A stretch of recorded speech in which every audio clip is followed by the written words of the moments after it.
Proteins ఎక్కువగా రావాలన్నా, vitamins ఎక్కువగా కావాలన్నా ఇలా తింటేనే మనము ఇప్పుడున్న సిచ్యువేషన్లో, ఇప్పుడున్న ఫుడ్ ప్రాబ్లమ్స్లో ఇలా తింటేనే మనం కొంచెం హెల్తీగా ఉండగలుగుతాం. పిల్లలు కానీ, పెద్దవాళ్ళు కానీ ఎవరికైనా సరే. ఇప్పుడు మోస్ట్లీ పిల్లలకి, ఆడపిల్లలకి మోస్ట్లీ చాలా ప్రాబ్లమ్స్ ఫేస్ చేస్తున్నారు. దానికి ఇట్లా విటమిన్స్ ఎక్కువగా ఉండే ఇలా బ్రేక్ఫాస్ట్లా కానీ ఏదో ఒక రూపంలో ఇట్లా విటమిన్స్ మల్టీ దాల్తో ఇలా చేసుకొని చూడండి, చాలా బాగుంటుంది. ఇప్పుడు నేను మల్టీ దాల్ అయితే వేస్తున్నాను. దాంట్లో పెసరపప్పు అండ్ ఇవి రైస్ వాడలేదండి, అటుకులు వాడాను.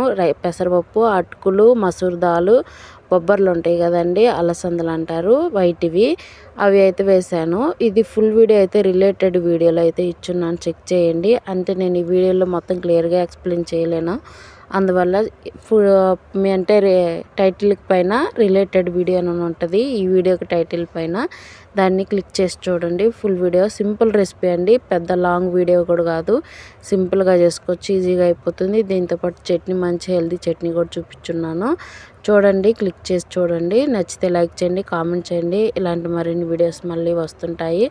రోజు సింపుల్ అండ్ రెసిపీస్, హెల్తీ రెసిపీస్తో మీ ముందుకు వస్తుంటాను. ఫుల్ సింపుల్ రెసిపీ అండి. ఇప్పుడున్న జనరేషన్కి ఇలాగ తింటేనే మనం బాగుంటాము. Thank you for watching friends. Thank you, bye by.